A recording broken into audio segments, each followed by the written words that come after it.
Yeah. Wabari mnonga omurebe wa KR Media ishani yeji kandi yena kugambira ngo mushaheji niko tunata hamontyo okushobora no kutera tochi ebikwatagine niyo butegeki yishuka ngo turuhondo gendo misho no kuzom nomination za abanyishengero abakoza ko nominated ebirabiri na bibiri hamwe na nebero abiri na bishatu yishuka ngo buri yomwa bookinjire obwire obwarabe nominated ikintu cyo nakuretera umbyanga bitari bimwe na bimwe kandi nyenda kugambira ngo utakagire hare nindandikira no kwanjura Mushanga Sako ngo tukubagambira ngo Mushanga Sako niyo password ya buri kimwe cyona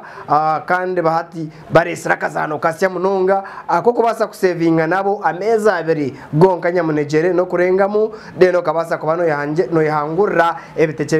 ebitereke bya Christmas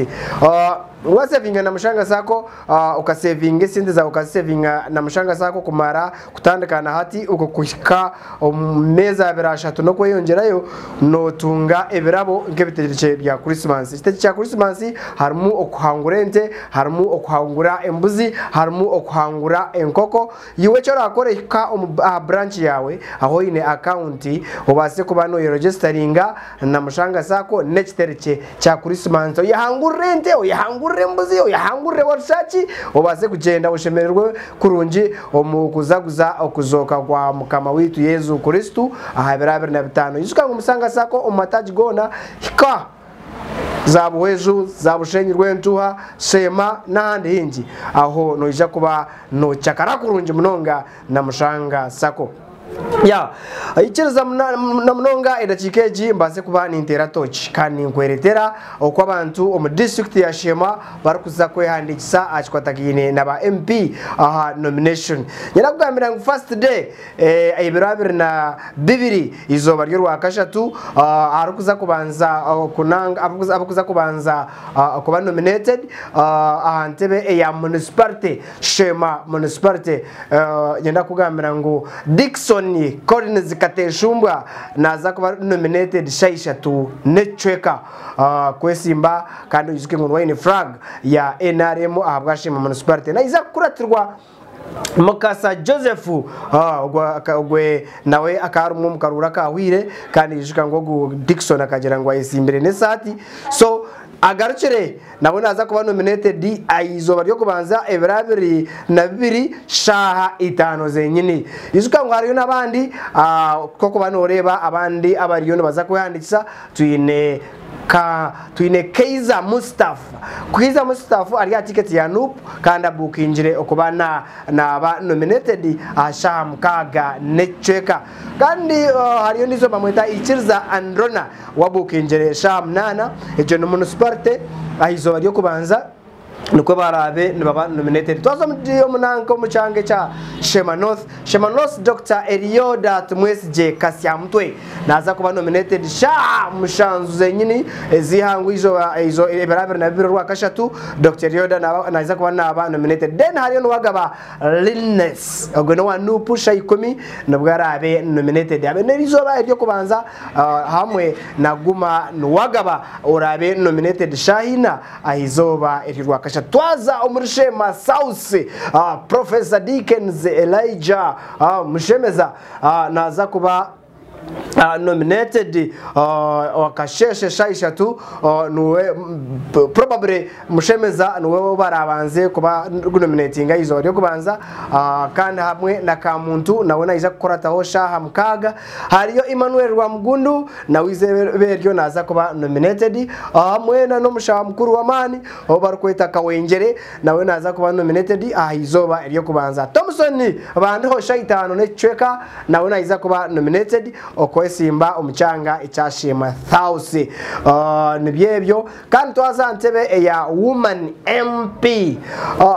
MP izobe ryo kubanza Jacqueline Rwabukurukuru atire nwarabe nominated ashaha inanechweka then hamwe na Ninsima Doreen nawe naza kwesimba ahabwa abacyara arshamnana nechweka nawe naza kuba nominated kandi aho tuija okugumizamo no kureterebera abene bukurata ko twaza izoba erya kabiri sibe kibara kweta ngo second day erya nomination ahantebe y'abacara Adrien Katsime Mwebesa na iza kuba nominated Shaina Nechweka arkwesima ntebe ya woman MP lene tugumizamo tureba na Kabami Hereni na wantebe jo na agarukira nagira ngo ari tayari naza kuba nominated Ashaha Mukaga Nechweka kandi isuka ngwizo bene rya kabiri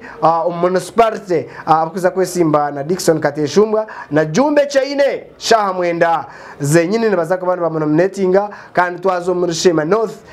Tabora Didas Shaitano urwakana izo wa second day niwe barabe nominatinga Kanzira Valley nawe ayireyo form naza kuba nominated kurugero kwa booking naza kuba nominated izo bari ya kabiri arkwesimba ntebe ya municipality Shema municipality MPship naza kuba nominated Shaha Mnan ukuya baswe kuba na korachi na bookinga then twazo mu Shema North sar second date izo bari wakana naume chibazo ntebekine na iza kuba nominated Shaha Mukaga zenyini no kwa booking ngire ngo anagira ngusha Mukaga second day orwakana naza kuzayo nominating abase kwesimba na Elioda Tomwesije Kasyamtwe kandi izuka ngo muri Shema North again hariyo Nuwalinda Agre nawe abukinjire kuba nominated kana ntebe y'abacara hariyo nizo bamwita Jacqueline ubwo narwo mu cyanjye nagira ngo nawe naza kuba nominated nyenda kugamira nka KR Media ntuza kuba tukuretere live okubareba busobwa ntama KR Media live izo bariyo kubanza okubara abene baba nominated ntuza kuba tukuretera yona ya Facebook YouTube kuta WhatsApp nachi link ntuza kuzabasindikira kurunje mnonga mbene mureba ebirabe nibifa Shema district bako nominatinga abanyishenjero orya KR Media utakargaho kano takayebwa kuza omukitereke cha Musanga Sako okabasa ko bano yahangurira ecero enyama yecero kikuru no yahangurira ente oyahangurira nkoko oyahangurira mbuzi entama binji omwami Gordon general manager wa Mushanga Sako yaheze kubaterekanisa ekitereke cha manu mnonga yigura county nangasi ogende o registering a branch yoroho obase kubanoza omukitereke KR Media omereza wawe Njeri Sheikh Abdulatif behind the camera mukabanje Chir Ramadan turi kugenda omisho nebikwatagine no kutera tochi omu biyo butegeki mwe bare mnonga